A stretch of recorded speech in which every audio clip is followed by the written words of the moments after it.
So after Nvidia, Intel announced their new Tiger Lake CPUs based on their 10 nanometer superfin design and have Willow Cove core, and these CPUs are shaping up to be a great competitor of Ryzen 4000 SKUs. But that is all good. What is not is Intel themselves. Like, I don't know how low you guys can go just to make your competitor look bad, and in the process of doing that you guys are just losing your own reputation. Like, first, before, you did the same thing with like crazy benchmarks which nobody uses.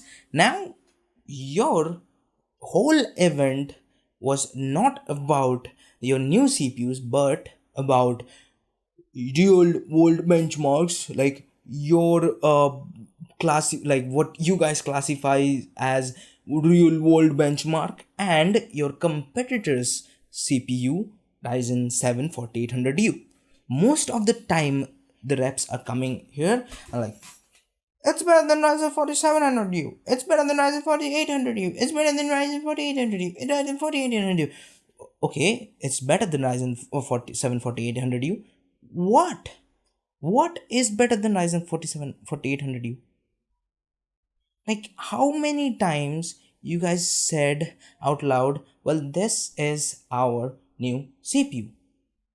I can count in just my one hand how many times you guys came out and said that this is our CPU. No, you didn't do that. You're like, yeah, it's better than Ryzen 4800U. It's better than Ryzen 4800U. Like, and I'm gonna come to that later. But first, let's talk about the specification where the problem starts to happen. Now, I have a panel of their CPUs, the table of their CPUs. Now, here we can see hideous naming scheme, which I'm gonna come to that later. But let's talk about this first three columns where I think most of the improvements are happening. That is, it's four core 8 thread CPU. Most of them are, except two i3 SKUs, and most of the graphics have been improved, which is the most important thing, or the improved thing in this generation, and that is graphics and cache and also AI capabilities. Now on the graphics, most of the CPUs range from 48 EUs to 96 EUs. The top is 96 and the lower end i3 has 48 CUs and in between. Now the cache is also in between 6 to 12 megabytes.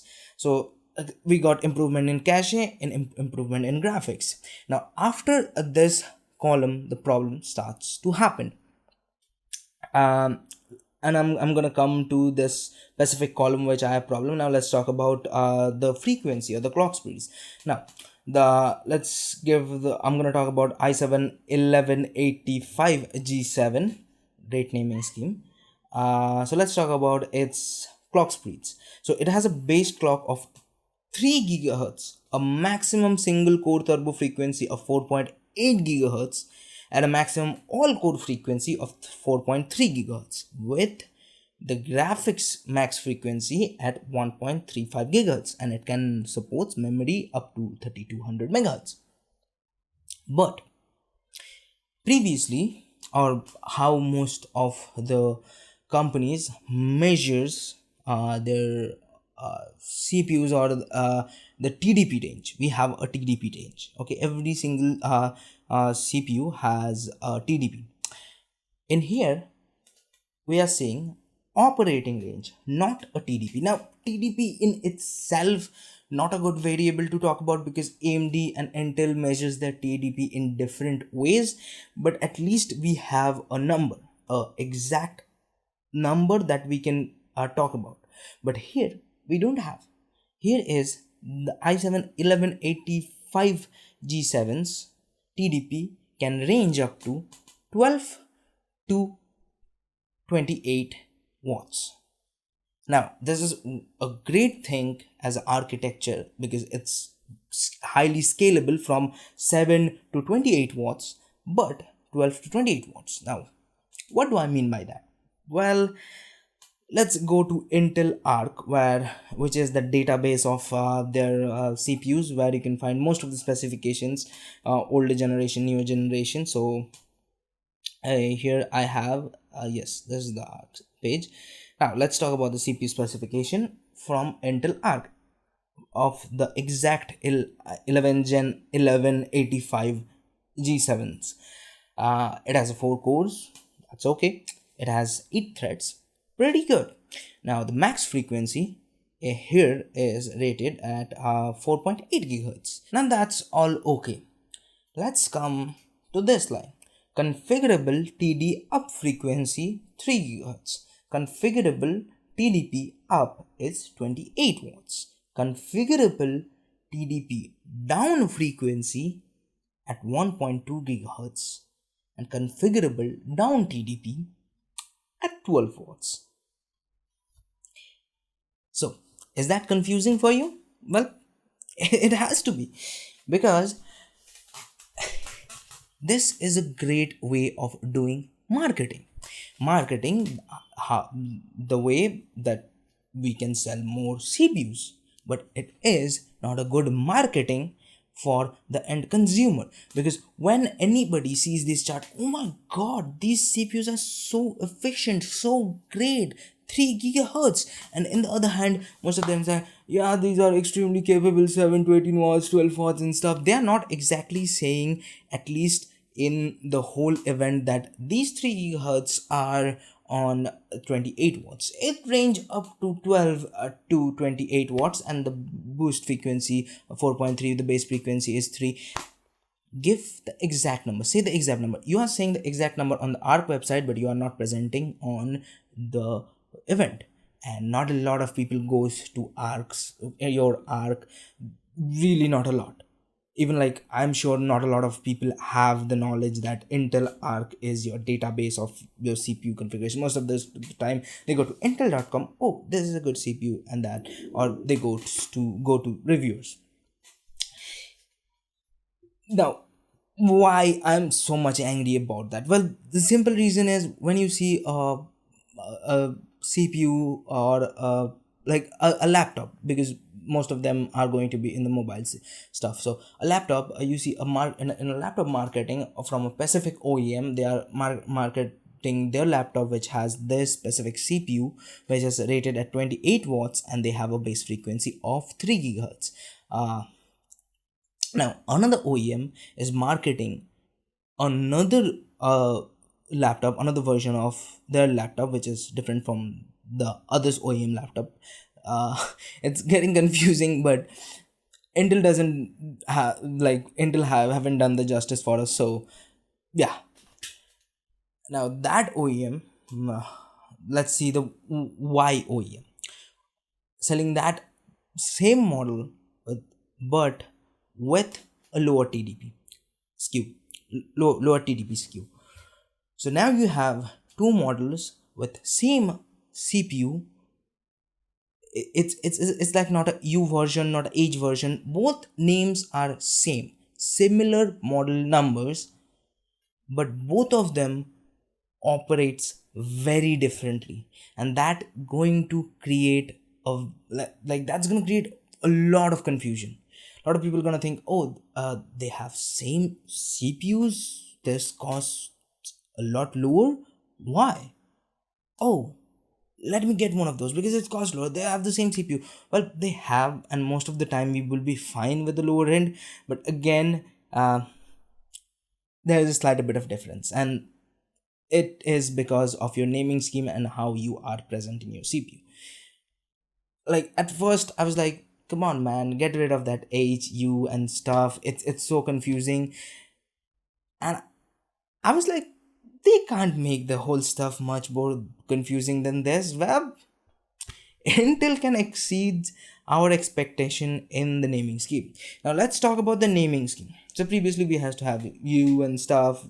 No, we don't have U and other things. Now we have numbers, digits. Now, as you can see, some CPUs have 5 in their last digit and some 0 in their last digit. Now the 5 indicates that they are a higher TDP SKU, which is going to range from 12 to 28. Not specifically 12 or 28, not specifically saying that what TDP it is, but if it's a 5, that means it's going to range from 12 to 28. Now, those CPUs which have 0 as their last digit going to be 7 to 15 as their TDP ratings. Now, here I have two i7s, which let's see, the i7 1185G7 and the i7 1160G7. Both of them, let's see, because they are extremely scalable, as you guys said in your event. Both of them are rated at 15 watts. The OEM did like made or like added those CPUs like that. Both of them are 15 watts. Now, how will you determine that which one to get? Both of them are 15 watts. Both of them are 8 cores and 4 cores and 8 thread. Both of them have like 95 watts of 95 EUs of graphics unit. Both of them are 12 megabyte of cache. And like, what is the difference between them? Well, it could be something like how much, 2 or 3 megahertz, 300 megahertz of difference.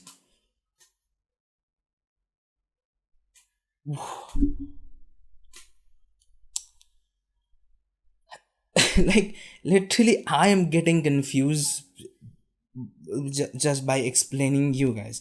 And then come to the next part, which is the G7 and the G4. Now, previously I think we have a G7, then G6, G4, but now we have G7, and under that G7 we have one GPU with 96 EUs and another one CPU with 96 EUs and another CPU with 80 CUs.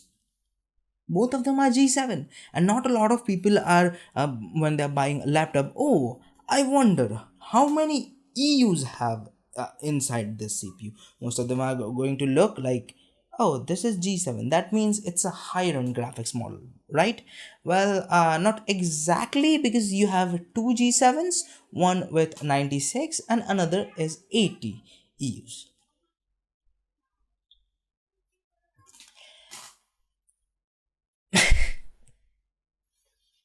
And why I am talking about going through specs for this long? Well, this is another reason that I made this video, and that is giving verdict only by reading specs. That is the worst thing you can do as a reviewer, as a friend, or anybody. If you are giving anybody any tech suggestion, if it's at least in the PC community, because most of the time in smartphones specs kind of tells what's going to be the real world performance going to be, but in PC community specs doesn't tell the full story. They never does. If it was like, if raw specs means raw performance, then AMD's Radeon 7 is still this date it has to be the best GPU you can buy.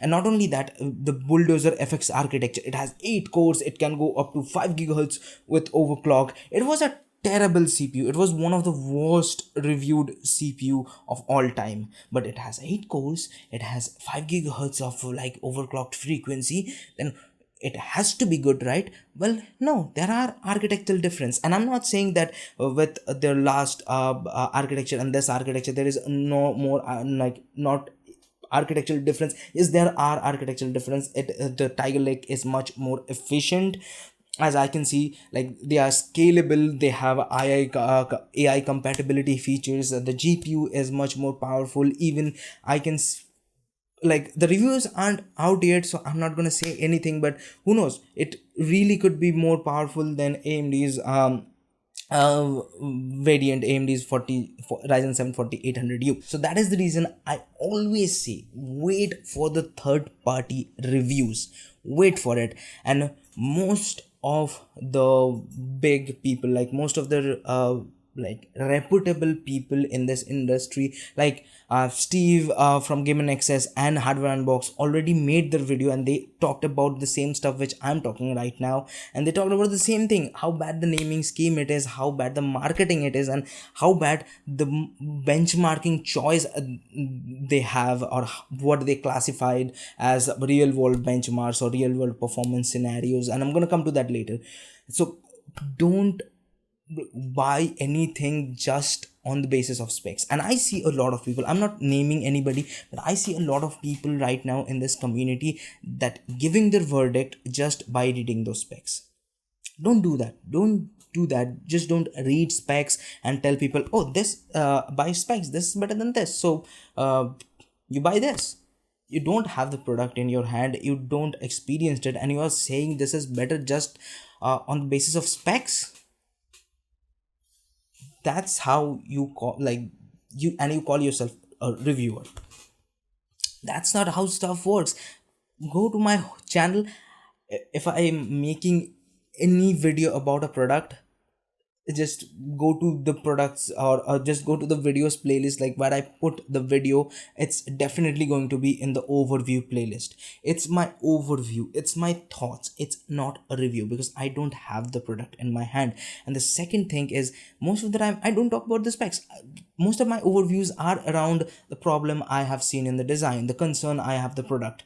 I generally don't read specs and tell how impressive the specs are. Check out my last video which I made about Nvidia's new GPUs. I haven't once I talked about the specs. I haven't once. I just talked about what are the problems I feel that it's gonna have, what are the design concerns I have, and that's how I am, that's how I work. So, and also I suggest every one of you, just don't read specs blindly and just go and buy stuff. Wait for the third party reviews, wait for the third party unbiased benchmark. Now let's go to the benchmark, and this is where I'm most angry, because for the whole event, whole live stream, they said, we are here for the real world benchmark.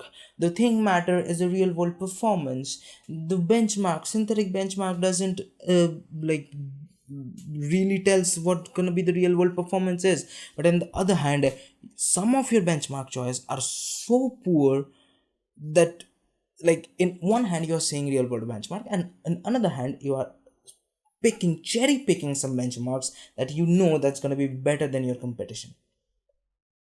And I'm not making this video just to make Intel look a bad guy. No, I'm not. I support Intel, I like Intel, and I know if we don't have competition from the other side, well, some company or some brand going to have a monopoly in the market. And Intel used to have a monopoly. They used to sell 4 cores 8 thread CPU and in a like outrageously priced CPUs i7s, and telling them this is the CPU meant for professional, which on the other hand they are not. And they were like, oh, this is what the current generation technology or the current generation architecture can do. But in the other hand, we are seeing the 14 nanometer plus architecture, which is the refined version of their 14 nanometer plus, and they have 6 to 8 core CPUs. Obviously they can do that, but they are not doing it because, well, more cores, that means lesser yield result, that means more manufacturing price. Then it's gonna be the whole basis, oh, this is not, just sell them lower end CPUs and telling them this is the professional. That's how the whole market was few years back. But after AMD, the whole thing changed, and who knows, AMD slowly gonna have a monopoly. Like, if like Intel doesn't release for the next 5 years, definitely AMD gonna have a monopoly in the market. Then AMD will do the same thing. Yes, AMD says we are here for the gamers, we are here for the players, we are here for the people. No, you guys are not. You guys are here for business. We all know that. Okay, so now let's talk about the benchmarks. So one of the first problems I have is this benchmark, which is the leadership benchmark performance. Their leadership benchmarks performance slide, where they are benchmarking 3 things: compute, graphics, and AI. Well, let's talk about the graphics portion, which is the main attraction of these CPUs. Well, we have 3D Mark Firestrike, which is in itself a synthetic benchmark that has been used by a lot of people. I use it to test products, but Okay, let's give you guys a pass because it's an industry standard, and we can see that your CPU is better. Now, another is AI performance. Now, you are testing a CPU which doesn't have any AI capability with a CPU which has AI capability. That means your CPU or the CPU you are testing with AI capability going to perform better. Now, let's give you another pass. It's okay. It's a feature that AMD doesn't have, which you guys have. Let's give you guys a pass. Next, the compute task. What is their choice? Sysmark. And before talking about the ventures, they were talking like Cinebench is not a real world testing scenario or not a real world workflow.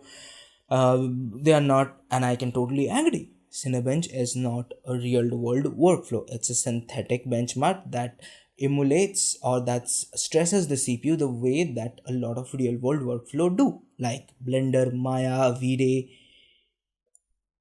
Test these are real world scenario, specifically Blender has been used by a lot of professionals.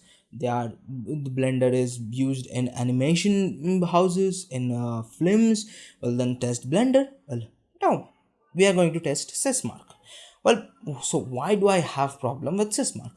Well, Sysmark in itself a glorified synthetic benchmark, and not only that, few years back, Sysmark was in a controversy, and the controversy was that Sysmark is intentionally giving numbers in the favor of Intel. That means they're suppressing numbers or the benchmark result of AMD CPUs. And not only that, the owner of Sysmark, which let me check, I forget the name, which is Babco, has a good relation with Intel. Now, you guys know the controversy broke, and yes, it was like, no, it's not true. The news came, and how controversies work, it happened like that. So, as a business owner or as a like in my product launch, well, I will avoid the stuff which can uh, take another controversy or which can make another controversy. But no, we are going to use Sysmark, and you guys are talking about real world performance, real world benchmarks.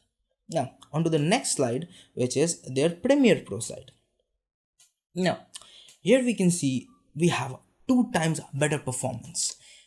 Yeah, you guys are gonna have 2 times better performance because AMD CPUs doesn't have any features like quick sync. That means no hardware acceleration. They are only leveraging the CPU cores, but in the other hand, your CPUs are leveraging your GPU power at the same time. So from apple to apple test, it is not right. It is not architecture to architecture comparison. It isn't. Well, then again, you guys have that feature, and if I had that feature, I will use it.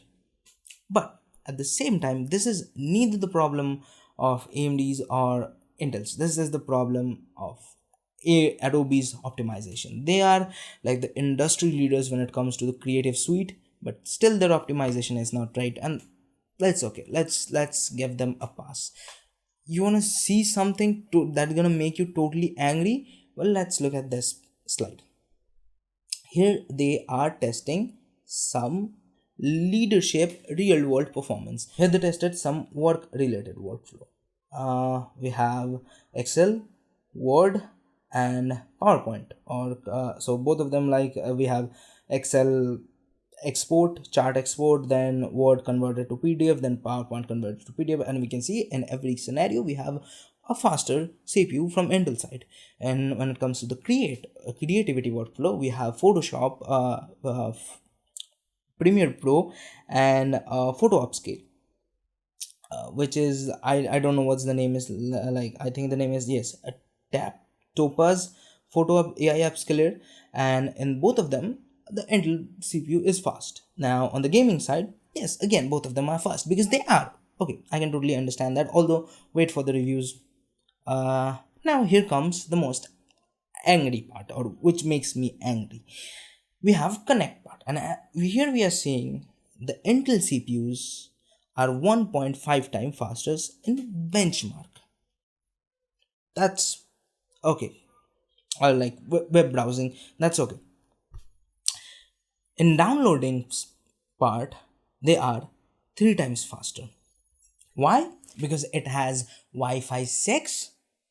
Can't OEM add Wi-Fi 6 in AMD laptop? Hell yeah, they can.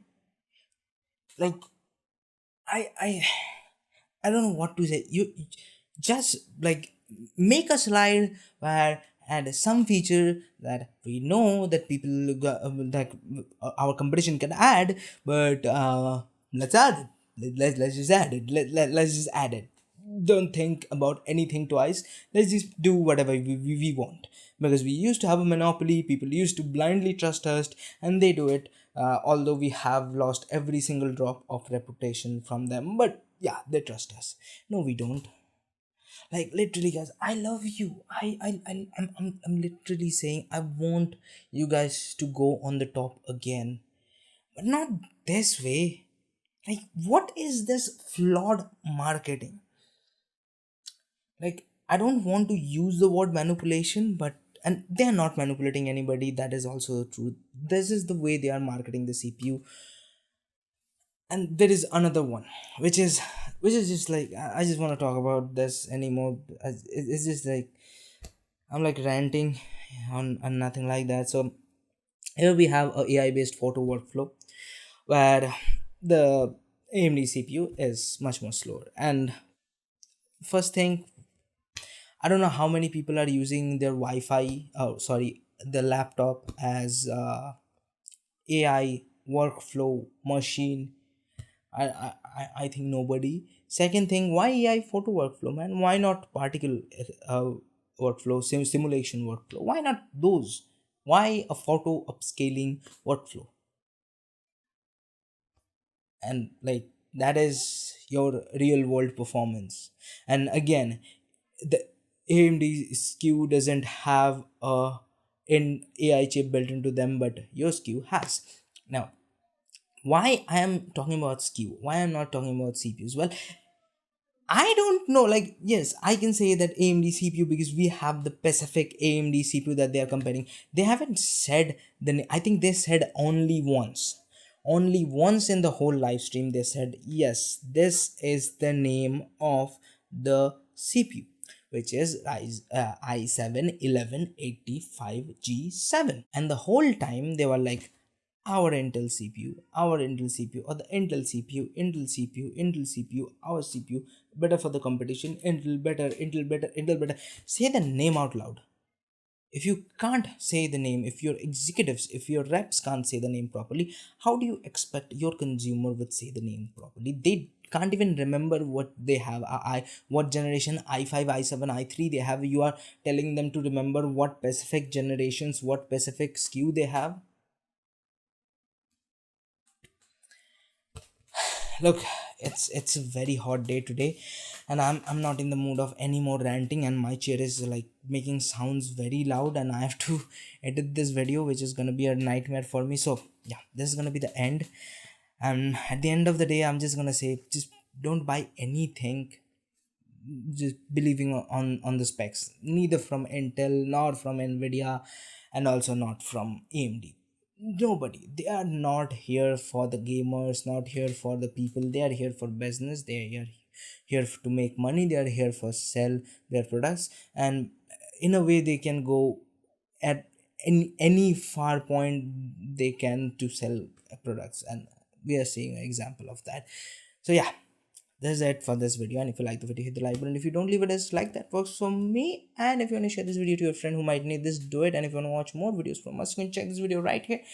And why don't press the shiny subscribe button? Just wait, man. Press it. And there's Akash, and I'll see you guys in the next one. Peace.